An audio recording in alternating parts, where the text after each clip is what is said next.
Welcome back. You're still watching Shape Your Life, the show that teaches you everything you need to know about your health-related matters.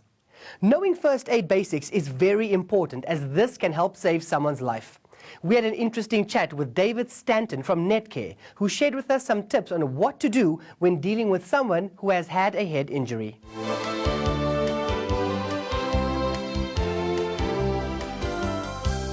David, thank you so much for joining us on Shape Your Life. My pleasure. What is the role and purpose of a paramedic? So paramedics are there to provide medical care. It's often arriving to a scene of absolute chaos, trying to calm things down, take control, and provide medical care to people that need it. Now, in your experience, do you often see head injuries that happen, and what is the common cause thereof? Unfortunately, head injuries are very common in South Africa, from people falling from heights on construction sites, falling off of horses, car accidents, and being hit by cars, so pedestrians as well. When it comes to the response thereof, us as the layperson tend not to know what to do, so we want to move the person away, not anticipating that we could actually cause more damage than do good. Yeah. So one of the risks are, if somebody's bumped their head, the head's attached to the neck, so if somebody's got a head injury, there's a very high chance that they've also got a neck injury. So moving them around too much can definitely make their neck injury worse, which can be quite serious. Now, when it comes to us assisting, in the initial first aid response and then waiting for the paramedic to come in, what would your advice be to us as the layperson to do to help that individual? So start off, get help. Make sure that help is coming. Phone the emergency service number 082911 and make sure that the paramedics are on the way. Then it's about keeping the patient as calm as you can and trying to keep their head from moving around too much. You can either do that just by holding it with your hands. If they're unconscious, you may even want to turn them on their side so that if there's any fluid in their mouth that they don't choke on it. So, in your experience, why don't you demonstrate some of the basic techniques that we should do, but also what you would do as a paramedic to ensure that the individual is safe and gets to the hospital to get additional treatment? Sure, happily show you. Lie down, pretend you have a head injury. And we're pretending that you've got a head injury. If the person is awake, one of the things you can do is just take your hands, put them on either side of the person's head and just stop it from moving. It's nice if the whole time you're talking to the person and you're explaining, listen, just keep still, this is what I'm doing, so that they don't hurt themselves any further. The one thing that we're worried about though is if they become unconscious, because lying on your back if you're unconscious can be quite dangerous. So what we recommend then, and we always do it with our patients, is we'll put them on their side. And the easiest way to do that is to just pull them and roll them on their side, nice and gently, so that you don't move the neck around too much. Let me show you that. So I'm going to move this arm out the way, because I'm just making a pillow for you. And I'm going to make that leg straight, because now it's easy to roll you over. Right. I've already said I don't want to move your neck around too much, so all I'm going to do is support your head, and I'm going to just pull you onto your side. And let your head support on your arm. Now your neck's going to not move around too much, and if there's any fluid or blood or anything in your mouth, it's just going to drain out. Oh. That's probably the most life-saving thing we can do with a head injury patient. Cool. So it's as simple as that we could, improvise and adapt if it's called for. It is that simple. Some people are scared, what if there's a neck injury, must I move them? That little movement is quite safe for the neck and is definitely life-saving. What is the approach in dealing with older adults and younger children? So children and adults and old people that have bumped their heads, I'll start with old people. Keep an eye on them. They're often on blood-thinning medication, and that means that if they bump their head, it bleeds worse. So old people, especially if they're on blood thinners, definitely need to go to hospital to get checked out. Just the risks are so high. And children, because sometimes, especially the really young, can't communicate so well, they can't tell us what's going on, just watch them. And if they're completely normal, behaving normally for the next 24 hours, then they're fine. If they start behaving strangely, vomiting, strange things, then also get them to medical care. Thank you so much for your time. I'll let you get back to the great work that you're doing saving lives. Awesome. And I'm going to go back to my recovery position. Thank you.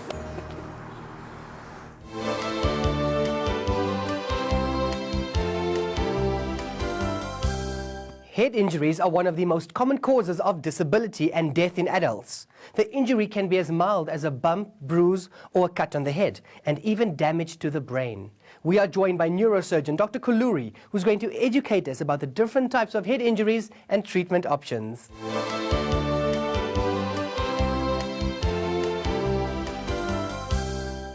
Doctor, thank you so much for your time and for joining us on Shape Your Life. It's a great pleasure. Thank you for having me. What is a head injury? A head injury is essentially any trauma to the head that involves the scalp, the skull, or the brain. It can range from the very mild head injury, a knock in the bathroom, you bump your head, to a fairly profound head injury when you're involved in a car accident, violent crime, etc. And of course the symptoms are an indication of that.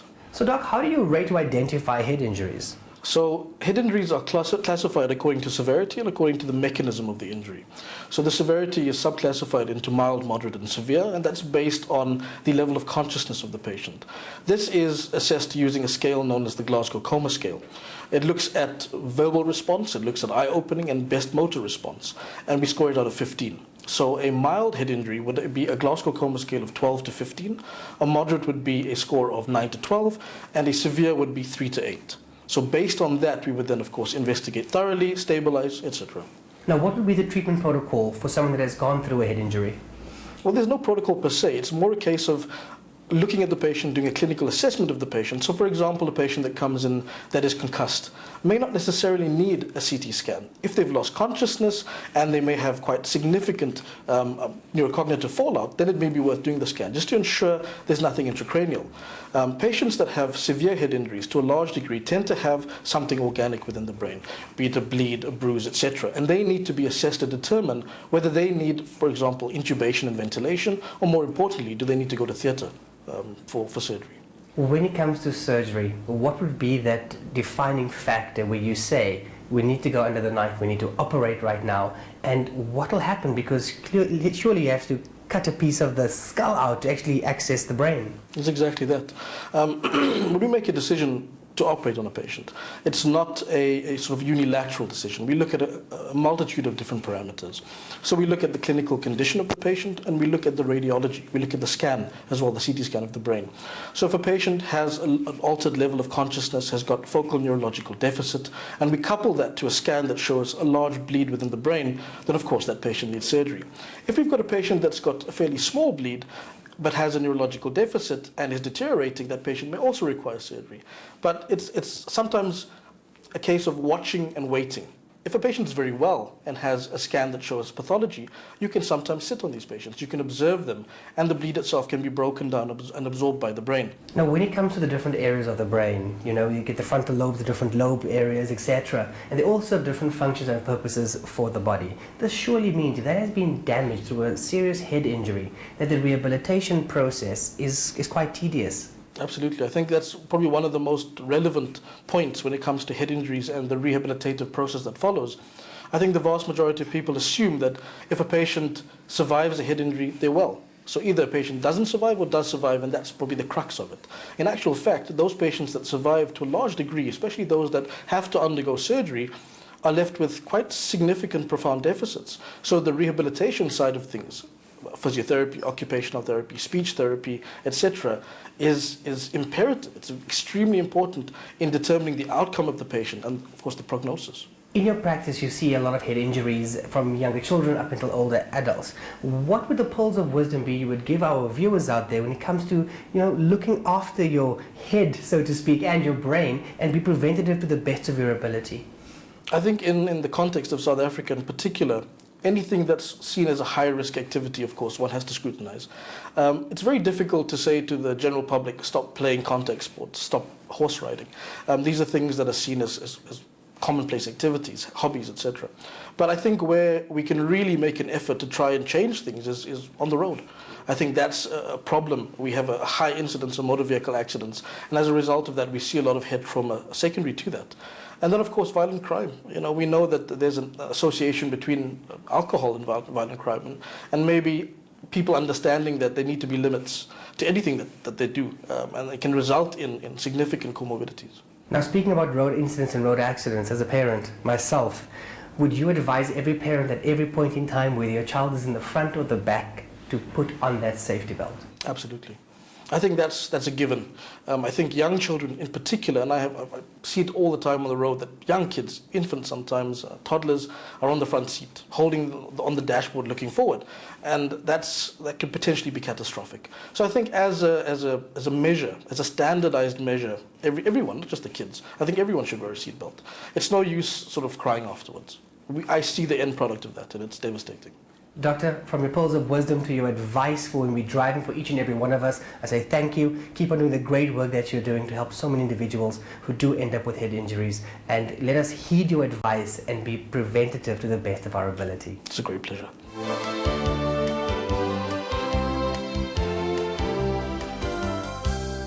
After surviving a brain injury, you need all the support you can get from medical staff, family and friends.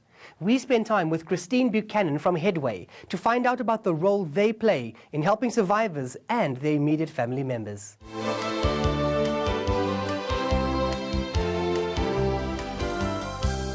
Thank you so much for joining us on Shape Your Life. Well, thank you for inviting me. I'm glad to be here. Please tell me more about the role and the purpose of Headway. Headway is a charity, a registered welfare organisation that the main aim is to support people with brain injury and their families. So we have various ways of doing that. We have outreach programs in our Alex community. We've got a branch in Soweto, because when brain injury happens, it doesn't happen to one person, it happens to the family as well. And that's how Headway started out, by supporting families.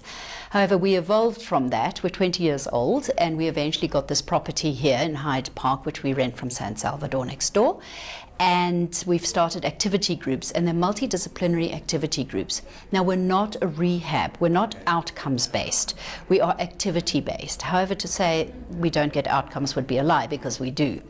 So we have a daily program of 4 groups a day. We have speech therapy, occupational therapy, biokinetics, psychology, art, creative activities, and these all mixed together in a multidisciplinary context, and each looks at a different facet of brain injury. It could be cognitive, it could be functional, it could be physical, creative. And the other important part of Headway is the socialization, because when you have a brain injury, nobody gets it. And I had a Soweto attendee say to me the other day, my family don't get me. And I said to him, well, of course they don't get you, because they haven't been where you've been. They don't have a brain injury. They're not going to get you. But here at Headway, the other attendees will get him.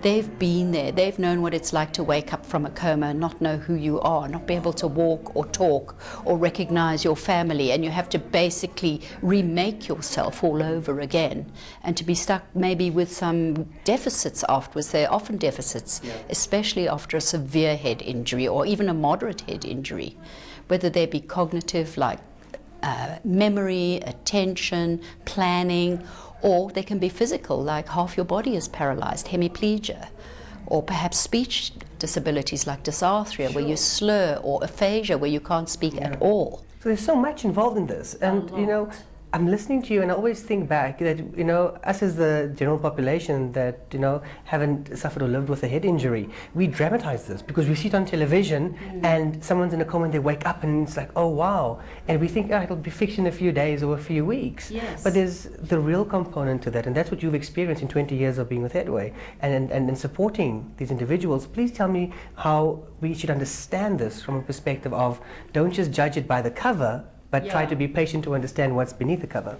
If somebody's had a severe head injury but they've made a good physical recovery, they can look normal, but they can't think like they used to think. Like I mentioned earlier, cognitive deficits such as memory, planning, sequencing, decision making, even being able to pay attention to anything. Some of our guys can't read anymore. They can read and they get to the end of the page, they've forgotten what's at the beginning. So it's what we like to call an invisible disability. So a guy looks normal, but then let's say his speech is a little bit slurred, and people may assume he's on drugs or drunk, or perhaps he has a slight limp or a slight stagger to the one side, the weaker side. And straight away people get terribly judgmental. And people are afraid of anything to do with the head, be it mental illness or epilepsy or dementia or brain injury. And brain injury isn't like the movies. Nobody recovers in 2 hours. I was watching a TV program the other night and the guy woke up after a 4-week coma and said, I can't feel my legs. Well, hello, that doesn't happen in real life. They often wake up extremely confused and aggressive because they're afraid. They cannot recognize their family members, they cannot recognize their children.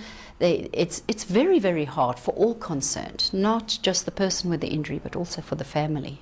How important is the physical assistance that you give them from the activity perspective combined with the psychological support? Because I assume there's a lot of frustration that gets built up, because sometimes you might remember, I could be able to do this and not do this, or how people look at you and judge you. How important is that to extend beyond what you offer here into the home environments? Well, we have a family support group that meets once a month at both our branches, plus an outreach group in Alexandra, as I mentioned earlier, where we help the family to understand, or try to help the family to understand, what's going on with the brain injury inside the person. You'll often find that some family member who's 10 years down the line will talk to somebody who's just had someone in the family who's had the accident and said, my husband was there, my son was there, try this, try that, this works better. We also try and educate the family. If someone has a bad memory, we talk about giving them a structure and a timetable. Rather give them written instructions than verbal instructions all at once, because by the time they get to number 3, the poor person's forgotten number 1. So, you know, that's important, and we try and assist as much as we can. We also provide counselling for families with some kind of psychosocial input and psychoeducational input to help them understand what's going on in the person's brain. You mentioned that you have services available in different townships and areas, Soweto and Alex too as an example. How important is it, and is the service adapted to facilitate the community culture and understanding a little bit more compared to other areas? We try. It's often very difficult. I'm part of the time in Soweto, and often people describe their stroke, for example. Somebody bought the stroke through witchcraft. There's a strong belief in witchcraft in the communities. You know, here at Hyde Park, it's very much more a middle-class community. Alex and Soweto are more working-class communities, and especially the older people will say, no, somebody's bewitched me, that's why I had the stroke. They don't believe the stroke is, they believe that somebody bought the stroke. They know they've had a stroke. But it's very interesting how they explain the stroke. I mean, how do you explain something that is meaningless? How do you make meaning out of brain injury? It's so meaningless.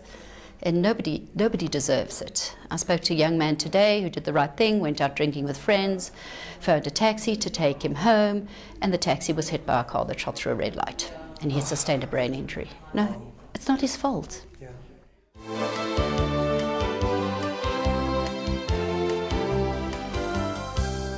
Head injuries can affect children and adults, and no matter how minor you think it is, please go to your doctor and get it checked out and cleared. And don't forget that you can keep in touch with us by sending an email to shapeyourlife@ann7.com with all your health-related queries or topics that you would like seeing being discussed on the show. From me, Ronald Avergy, and the Shape Your Life team, see you next week.